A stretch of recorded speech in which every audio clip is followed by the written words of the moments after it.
Assalamualaikum warahmatullahi wabarakatuh.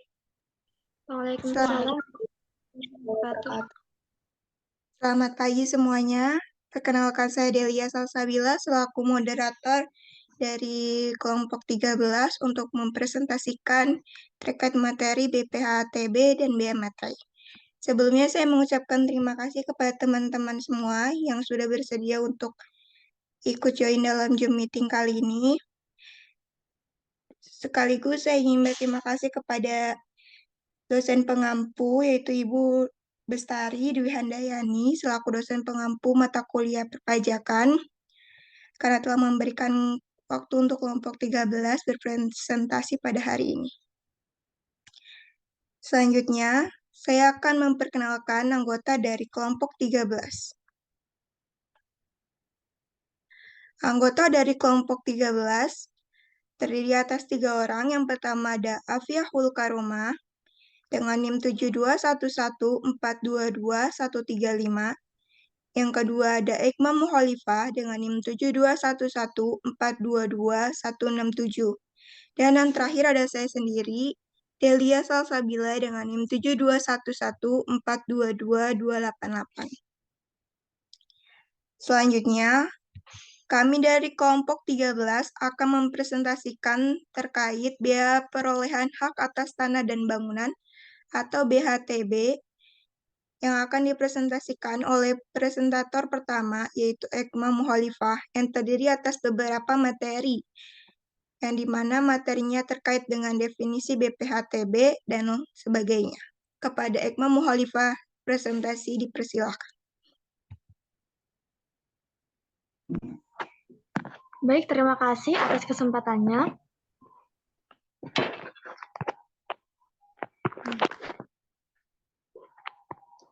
Jadi, biaya perolehan hak atas tanah dan bangunan atau BPHTB adalah pungutan atas perolehan hak atas tanah dan atau bangunan. Pada awalnya, BPHTB dipungut oleh pemerintah pusat, tetapi sesuai dengan amanat Undang-Undang Nomor 28 Tahun 2009 tentang pajak daerah dan retribusi daerah atau PDRD, mulai 1 Januari tahun 2011, BPHTB dialihkan menjadi pajak daerah yang dipungut oleh pemerintah kabupaten atau kota. Next.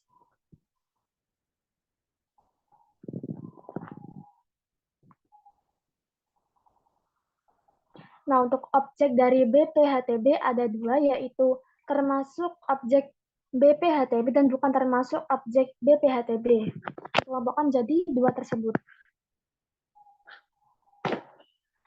Yang termasuk ke dalam objek BPHTB adalah ada pemindahan hak karena yang pertama jual beli, kedua tukar menukar, ketiga hibah, keempat hibah wasiat, kelima waris, keenam pemasukan dalam perseroan atau badan hukum lain, ketujuh pemisahan hak yang mengakibatkan peralihan, ke-8 penunjukan pemberi dalam lelang, 9 pelaksanaan putusan hakim yang mempunyai kekuatan hukum tetap, 10 penggabungan usaha, 11 peleburan usaha, 12 pemekaran usaha, atau 13 hadiah. Nah, untuk pemberian hak baru karena yang pertama, kelanjutan pelepasan hak atau di luar pelepasan hak. Hak atas tanah yang dimaksudkan adalah hak milik, hak guna usaha, hak guna bangunan, hak pakai, hak milik atas satuan rumah susun, dan hak pengelolaan. The next.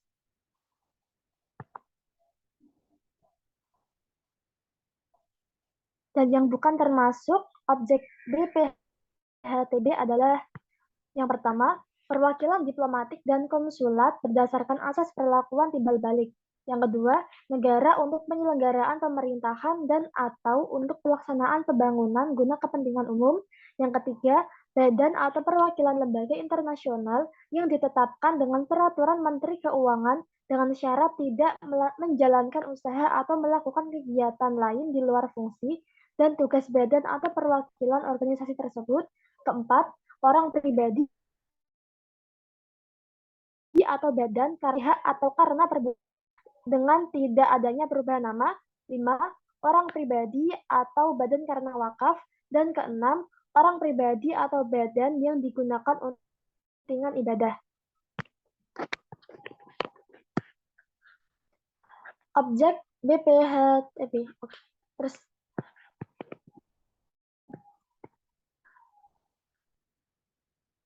kemudian ada subjek BPHTB.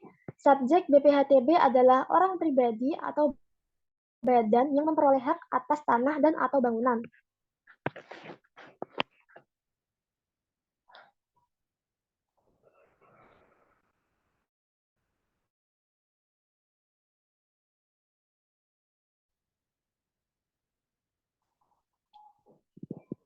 Untuk dasar pengenaan BPHTB tersendiri, dasar pengenaan BPHTB nilai perolehan objek pajak jika NPIP tidak diketahui atau lebih rendah dari NJOP yang digunakan dalam pengenaan pajak bumi dan bangunan pada tahun terjadinya perolehan. Dasar pengenaan yang dipakai adalah NJOP pajak bumi dan bangunan.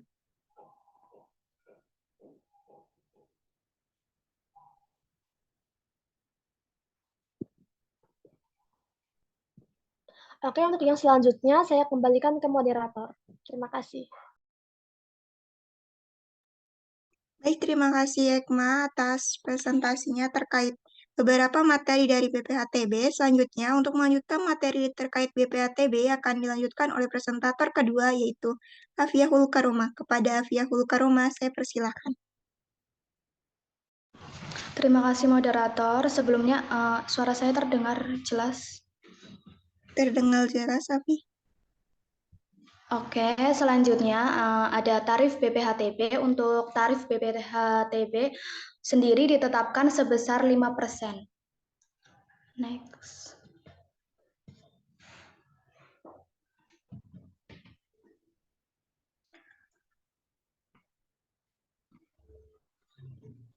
Kemudian untuk cara perhitungan BPHTB, cara perhitungannya yaitu besarnya pokok BPHTB yang terutang sama dengan tarif dikali dalam kurung dasar pengenaan BPHTB dikurangi NPO TKP.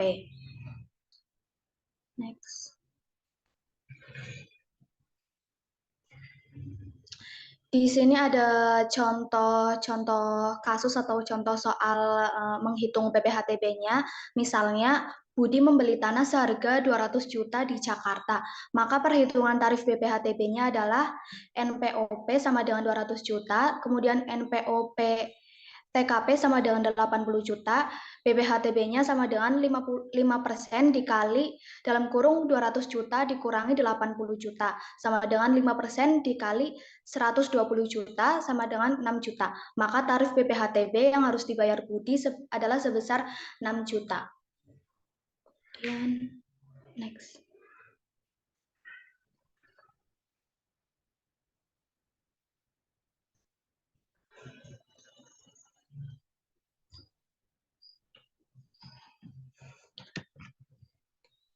Kemudian definisi dari bea materai. Bea materai adalah pajak atas dokumen yang terutang sejak saat dokumen tersebut ditandatangani oleh pihak-pihak yang berkepentingan atau dokumen tersebut selesai dibuat atau diserahkan kepada pihak lain bila dokumen tersebut hanya dibuat oleh satu pihak.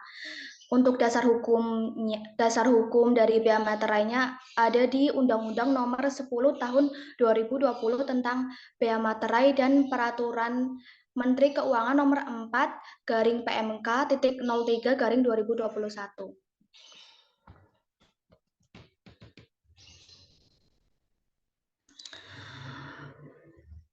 Kemudian objek bea materai dibagi menjadi dua. Yang pertama yang termasuk objek bea materai dan yang kedua yang bukan termasuk objek bea materai. Kemudian untuk materi selanjutnya saya serahkan kepada moderator. Baik, terima kasih Afi atas mempresentasikan untuk terkait materi BPHTB dan beberapa materi terkait bea materai. Selanjutnya, untuk melanjutkan materi dari bea materai, saya sendiri yang akan mempresentasikannya. Oke, teman-teman, tadi kan objek bea materai itu ada dua, yang termasuk objek bea materai dan tidak termasuk objek bea materai. Untuk yang termasuk objek bea materai terdiri atas dokumen yang dibuat sebagai alat untuk menerangkan mengenai suatu kejadian yang bersifat perdata. dan dokumen yang digunakan sebagai alat bukti di pengadilan. Kemudian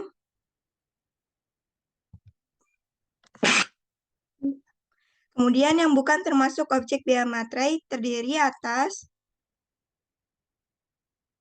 dokumen yang terkait lalu lintas, orang, dan barang. Selanjutnya ada segala bentuk ijazah, tanda terima pembayaran gaji, uang tunggu, pensiun, uang tunjangan, dan pembayaran lainnya yang berkaitan dengan hubungan kerja, serta surat yang diserahkan untuk mendapatkan pembayaran yang dimaksud. Kemudian yang keempat ada tanda bukti penerimaan uang negara dari kas negara, kas pemerintah daerah, bank, dan lembaga lainnya yang ditunjuk oleh negara berdasarkan ketentuan peraturan perundang-undangan.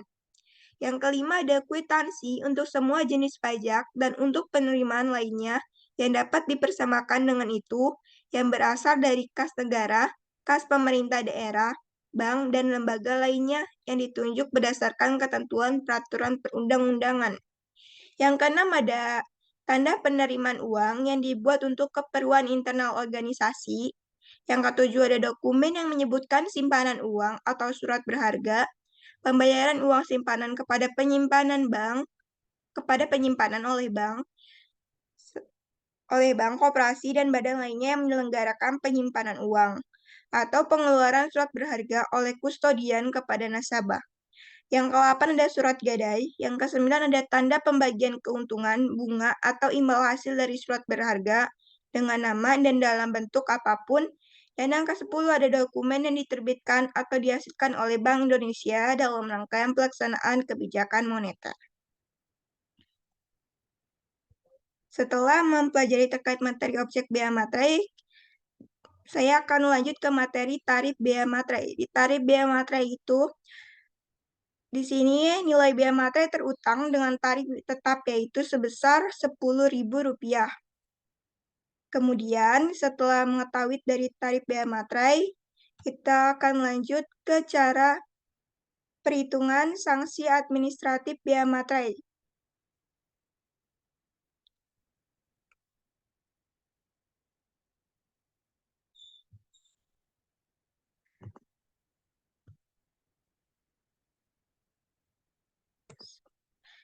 Misalnya di sini, dari hasil pemeriksaan atas laporan pemungutan biaya materai ditemukan 15 dokumen objek pemungutan biaya materai dengan rincian yang disetorkan dan tidak disetorkan ke kas negara sebagai berikut. 1. Dokumen telah dipungut dan disetorkan. 2. Dokumen tidak dipungut dan tidak disetorkan. 7 dokumen telah dipungut tapi tidak disetorkan. 5 dokumen tidak dipungut tapi tidak disetorkan. Maka pengenaan sanksi administratif atas pemeriksaan laporan pemungutan biaya materai tersebut adalah denda 100% atas 9 dokumen. Dari 2 dokumen tidak dipungut dan tidak disetorkan, serta 7 dokumen telah dipungut tapi tidak disetorkan. Sedangkan 6 dokumen atau dari 1 dokumen telah dipungut dan disetorkan dan 5 dokumen tidak dipungut tapi disetorkan ke kas negara tidak dikenai sanksi administratifnya.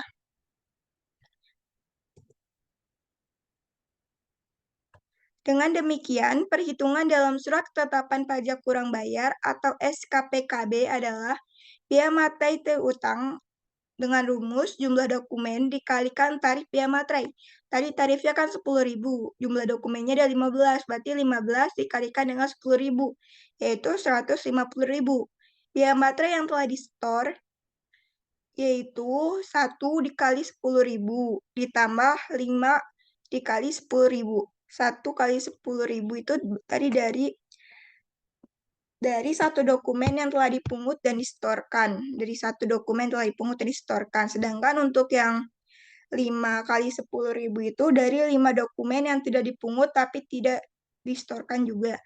Jadi totalnya biaya materai yang telah di-store itu 10.000 ditambah 50.000 sama dengan 60.000. Biaya materai kurang di-store sama dengan biaya materai terutang dikurang biaya materai telah di-store. Yaitu tadi kan udah dihitung tuh biaya materai terutangnya 150.000 dikurang dengan biaya materai telah di-store sebesar 60.000 jadi 90.000. Kemudian ada besar sanksi biaya materai kurang di-store. Persentase sanksinya dikalikan jumlah dokumen tidak di-store dikalikan tarif biaya materai. Tadi ada 100% presentasi sanksinya, terus 9 dokumen itu terdiri atas tadi 2 dokumen tidak dipungut dan tidak distorkan, terus 7 dokumen telah dipungut tapi tidak distorkan. Jadi ada 9 dokumen dikalikan dengan tarifnya 10.000. Jadi totalnya ada Rp90.000. Biaya materai yang masih harus dibayar, itu rumusnya biaya materai kurang distor ditambah sanksi administratif biaya materai kurang distor. Jadi biaya materai yang kurang distor itu ada 90.000 ditambah dengan 90.000 itu besar sanksinya juga. Jadi sama dengan Rp180.000. Oke, presentasi terkait BPATB dan biaya materai telah selesai. Kami di sini mengambil terkait materi ini dari BPRD Jakarta, GoID, yaitu jenis biaya perolehan hak atas tanah dan bangunan. Kemudian ada dari pajak GoID, dari biaya materainya. Terus, terima kasih atas partisipasi teman-teman. Di akhir sesi untuk presentasi kali ini, saya mengizinkan teman-teman apabila teman-teman memiliki pertanyaan terkait BPATB dan biaya materai, saya persilakan untuk raise hand.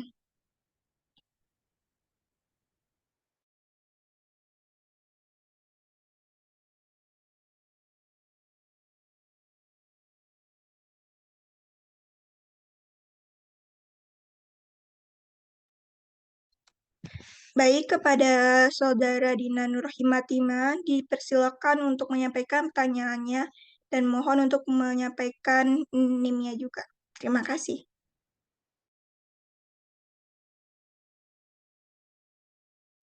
Terima kasih atas kesempatannya. Saya Dina Nurhimatina dengan tiga NIM terakhir 122. Jadi tadi kan sudah dijelaskan tentang BPHTB dan juga biaya materai. Nah, ada nggak sih hubungan antara kedua hal tersebut? Terima kasih.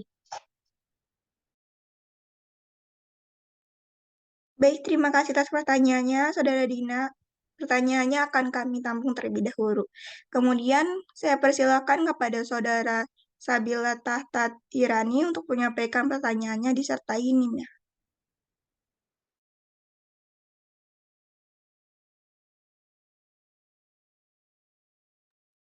Kepada Saudara Sabila Tahirani, dipersilahkan. Baik, terima kasih atas kesempatannya.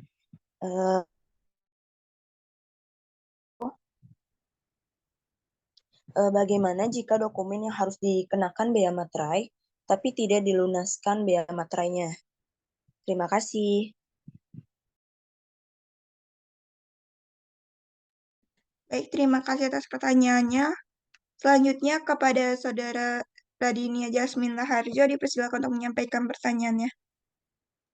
Baik, terima kasih atas kesempatannya. Perkenalkan, nama saya Radina Jasmine dengan NIM terakhir 131, izin mengajukan pertanyaan.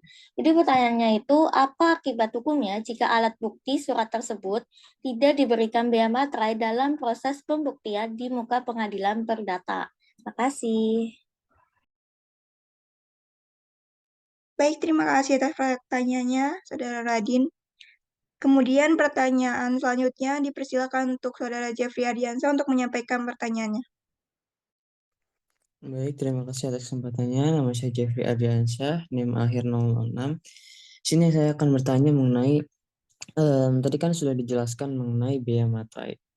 Nah, di sini ternyata biaya materai itu dipengaruhi oleh, bobot hukum suatu materai itu dipengaruhi oleh suatu biaya materai gitu. Nah, pertanyaannya, jika terjadi suatu kasus, nah sekarang kan yang berlaku materai itu 10.000. Nah, pada tahun berapa itu? 20 kalau nggak salah atau 2021 itu masih 6.000. Nah, jika ada suatu dokumen yang ditandatangani pada tahun itu sebelum ganti materai 10.000, nah gimana gitu Mas? Sedangkan dokumen itu jangka panjang gitu. Oke, mungkin itu aja. Terima kasih. Oke, baik. Terima kasih Jeffrey atas pertanyaannya. Kemudian selanjutnya ke pertanyaan dari Saudara Rizka Wahyu Selviani kepada Saudara Baik, terima kasih Saudara atas Rizka Wahyu kesempatannya. Selviani, dipersilakan.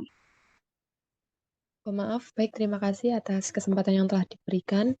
Izin memperkenalkan diri, saya Rizka Wahyu Selviani dengan NIM terakhir 301. Saya ingin bertanya kurang lebih hampir sama dengan saudara Jeffrey, tapi yang saya tanyakan itu apa penyebabnya biaya tarif yang semula itu 6.000 menjadi 10.000?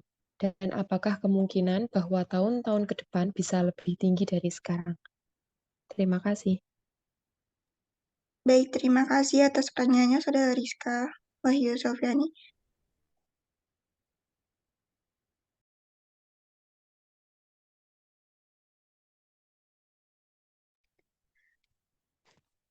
Oke, terima kasih teman-teman. Pertama, saya izin untuk berdiskusi sebentar bersama teman-teman dari kelompok 13.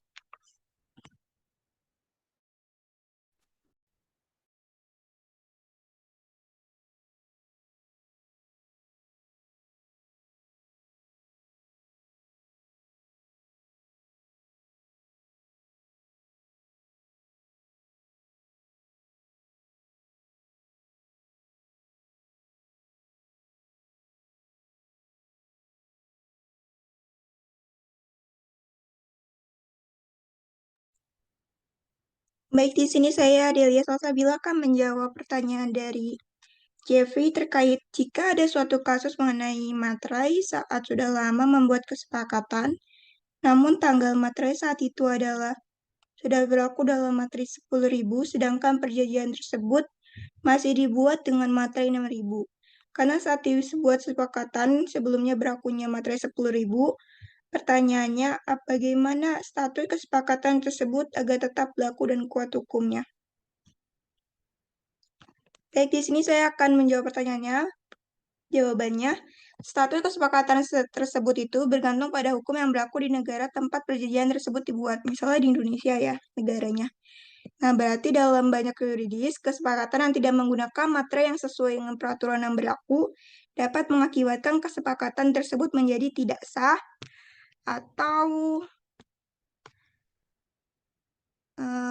atau memiliki kekuatan hukum yang lemah. Jadi, jika perjanjian tersebut dibuat dalam negara di mana materai 10.000 adalah persyaratan yang berlaku saat itu, namun materai 6.000 digunakan dalam pembuatan perjanjian, kemungkinan besar kesepakatan tersebut akan dianggap tidak sah secara hukum. Hal ini karena persyaratan materai yang ditetapkan oleh hukum harus dipatuhi agar kesepakatan memiliki kekuatan hukum yang sah. Untuk memperbaiki situasi ini, pihak yang terlibat dalam perjanjian tersebut harus mempertimbangkan opsi-opsinya. Yang pertama itu, Delia ngasih opsi membuat perjanjian baru, yang dimana para pihak dapat setuju untuk membuat perjanjian baru dengan menggunakan materai yang sesuai dengan persyaratan hukum yang berlaku saat itu, yaitu materai sebesar 10.000. Perjanjian baru ini akan menggantikan perjanjian sebelumnya yang memiliki kekuatan hukum yang kuat. Kemudian ada mengesampingkan persyaratan materai. Nah, di sini tuh dalam beberapa yuridiski ada kemungkinan bahwa persyaratan materai dapat diabaikan jika tidak ada keraguan tentang kesepakatan yang dibuat. Namun, hal ini akan sangat bergantung pada hukum negara yang bersangkutan. Jadi, penting untuk berkonsultasi dengan seorang ahli hukum atau notaris untuk mengetahui apakah opsi yang kedua ini memungkinkan dalam situasi yang tadi dikatakan oleh Jeffrey. Kemudian yang ketiga ini ada mengonsultasikan dengan ahli hukum seperti yang tadi yang kedua. Jadi kita benar-benar harus konsultasi dengan ahli hukum yang benar berkaitan dengan perjanjian tersebut yang dibuat oleh kasus yang Jeffrey sebutkan tadi. Jadi, jika kesepakatan tersebut memiliki nilai yang signifikan dan dampak hukum yang serius, penting untuk mengonsultasikan kasus ini dengan seorang ahli hukum, sehingga ahli hukum akan dapat memberikan nasihat yang tepat sesuai dengan hukum yang berlaku di yuridiski yang relevan dan membantu penyelesaian situasi secara hukum. Itu saja yang dapat saya sampaikan terkait jawaban untuk pertanyaan dari Jeffrey. Apakah teman-teman ada yang ingin menambahkan?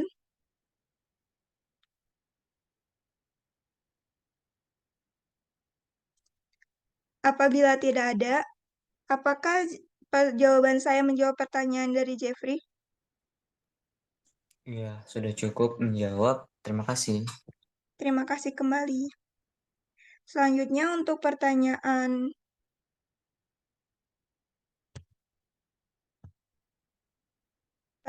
dari Rizka dan Sabila akan dijawab oleh Afi. Kepada Afi saya persilahkan. Terima kasih moderator. Di sini saya akan menjawab pertanyaan dari Sabila Tahta terlebih dahulu. Bentar. Tadi pertanyaan dari Sabila Tahta, sebelumnya suara saya terdengar jelas? Terdengar jelas, Afi. Sebelumnya tadi pertanyaan dari Sabila Tahta itu bagaimana jika dokumen yang harus dikenakan bea materai tapi tidak dilunaskan bea materainya? Jadi jawabannya jika dokumen yang seharusnya dikenakan bea materai tapi malah tidak dilunaskan bea materai tersebut, maka yang pertama, dokumen yang sebagai objek bea materai tadi yang tidak atau kurang dilunasi sebagaimana mestinya akan dikenakan denda administrasi sebesar 200% dari bea materai yang tidak atau kurang bayar. Kemudian yang kedua, wajib bayar bea materai atau pemegang dokumen objek bea materai itu harus melunasi bea materai yang terhutang dengan cara permeteraian kemudian di kantor pos. Begitu jawabannya. Apakah sudah sebelumnya apakah ada yang ingin menambahkan? Jika tidak ada, apakah jawaban dari saya bisa menjawab pertanyaan dari Sabila Tahta? Iya, terima kasih. Oke, sama-sama. Kemudian untuk pertanyaan dari Rizka, tadi pertanyaannya apa penyebab biaya tarif bea materai meningkat yang semula dari 6.000 menjadi 10.000 dan apakah ada kemungkinan bahwa tahun-tahun ke depan bisa lebih tinggi dari sekarang? Jadi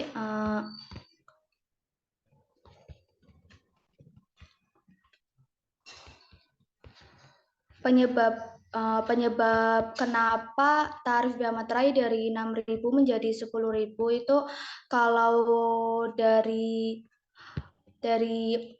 Menteri Keuangan Ibu Sri Mulyani Indrawati mengatakan kalau salah satu alasan dinaikannya tarif bea materai karena produk domestik bruto PDB sudah naik 8 kali lipat sejak tahun 2000. Jadi oleh karena itu bea materai yang semula 6.000 dinaikkan menjadi 10.000. Kemudian ada juga alasan lainnya kalau kata dari Direktorat Jenderal Pajak Kementerian Keuangan juga mengungkapkan salah satu alasannya mengapa pemerintah menaikkan tarif bea materai sebesar 10.000. Salah satunya yakni menyesuaikan kondisi dan perkembangan zaman yang ada. Jadi kesimpulannya kalau dari saya itu karena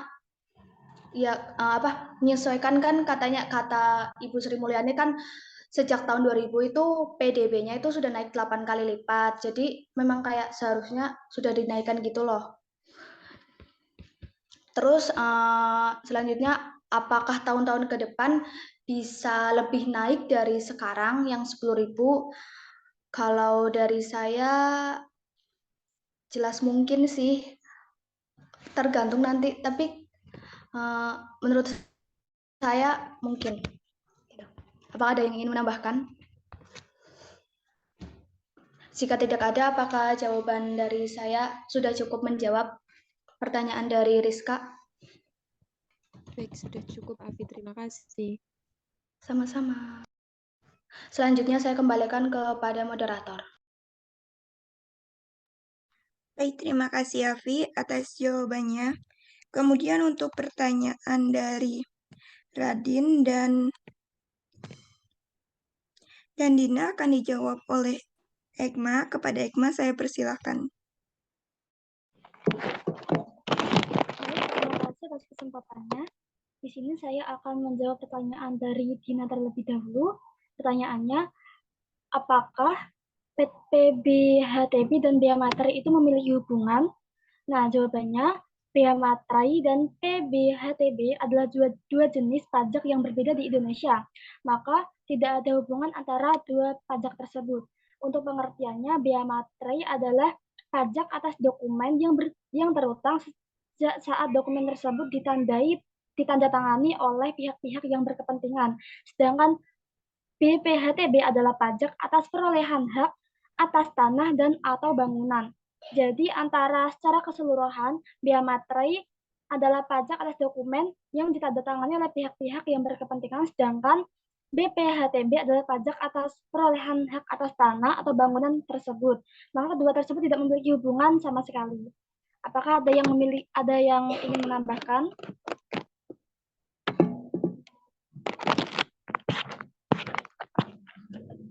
Jika tidak, apakah jawaban dari saya sudah bisa diterima oleh Dina? Sudah, terima kasih banyak. Baik, terima kasih. Selanjutnya, saya akan menjawab pertanyaan dari Radin.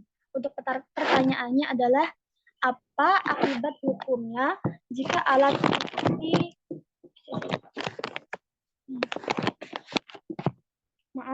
untuk pertanyaannya adalah, apa akibat hukumnya jika alat bukti surat tersebut tidak diberikan bea materai dalam proses pembuktian di muka pengadilan perdata?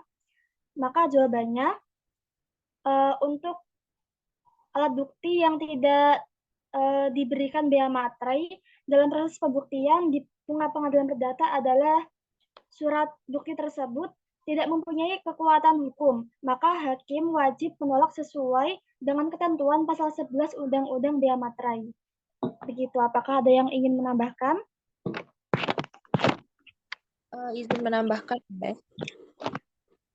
Baik, silahkan. Amanda. Oke, baik. Perkenalkan sebelumnya, nama saya Amanda Hermanisa dengan NIM akhir 002. Izin menambahkan dari pertanyaan Radin. Jadi langsung saja ke intinya. Apabila dokumen yang tidak dibubuhi materai yang dijadikan alat bukti itu di dalam persidangan, maka akan dikenakan permateraian, kemudian dan dikenakan sanksi administrasi sebesar 200%. Dan bea materai tersebut masuk ke dalam kas negara. Sekian dari saya, terima kasih. Baik, terima kasih kepada Amanda atas tambahannya. Untuk Radin, apakah jawaban saya dan Amanda sudah menjawab pertanyaan dari Radin? Baik, terima kasih. Saya kembalikan ke moderator.